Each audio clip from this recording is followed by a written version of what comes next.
Right, just got back to the Paz and getting the Freedom Mazatlan tonight. Time to head back to the sort of other side of Mexico, head down south, go to Durango, waiting for Cuba to open up, and a salsa, some Cuba Libres, maybe smoke some cigars that have been rolled on some sweaty Cuban lady's thighs. You know, funny thing, I was just thinking about age and stuff, and I guess, you know, I'm 48 now, so for those of you who know me, you probably already know that. But I've spent the last 4 days traveling with a guy from Berlin. He's 20, right? So fucking, you're doing 28 years difference. And we had such a good time together. We had such a laugh. I mean, admittedly, I'm a bit of an anomaly. I'm quite young at heart and probably don't always behave my age, which hasn't always worked in my in my court. But having said that, you know, I'm pretty young at heart and love a good, you know, good laugh, good banter, all that sort of thing.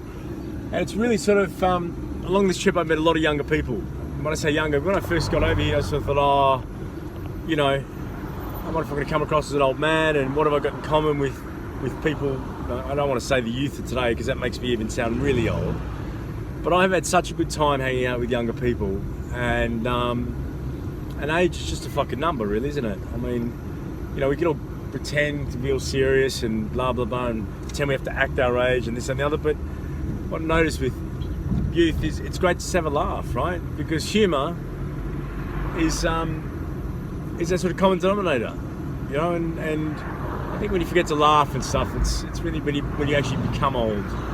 And I've spent the most fantastic 4 days with this guy Dave from Berlin. You know, we've had such a laugh.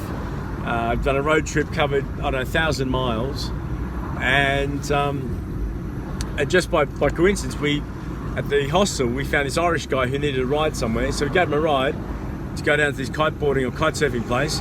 There was no wind, so we went and grabbed him. We drove back down south, went and grabbed him, and he came scuba diving with us, and it was really cool.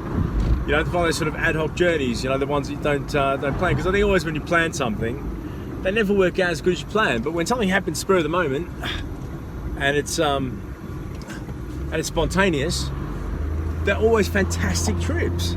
So we just spent first night on the beach, then I just went and stayed the night in the hostel with the boys at La Ventana, which is about 45 minutes out of north of La Paz, which is down, which is a lot of kite surfing down there, lots of kite surfing. So had a really good time.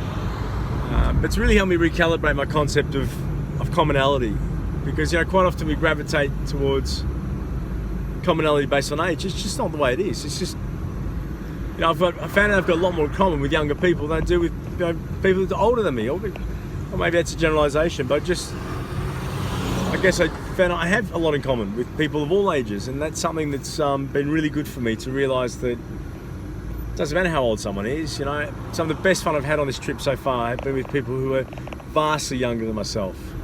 I don't know if that means I'm really immature, which, to be fair, I probably am, because everyone who knows me is watching this probably think, yes, you are, Adam, very immature. But yeah, really cool, really cool. And to be fair, I haven't met many people of my age on this trip. I guess the affordability of being able to do something like this, and this is a monumental trip from sort of Mexico to the Antarctic and up to French Guiana and Suriname, which is, it's 45,000 kilometers. I mean, it's a seriously long trip, and it will take me a good year and a half.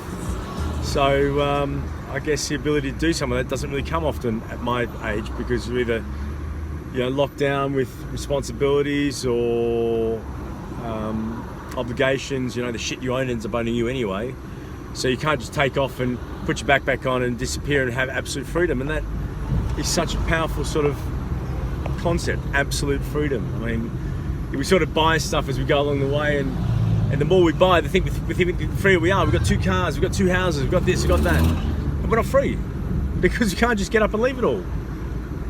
And here I am with a backpack with a pair of jeans, 3 t-shirts, 2 pairs of shorts, a couple pairs of underwear, 2 pairs of socks, sleeping bag, tent, and I'm free, you know. And it's such an awesome concept, and it's such an awesome feeling to be like that. You know, admittedly, it's come at some cost.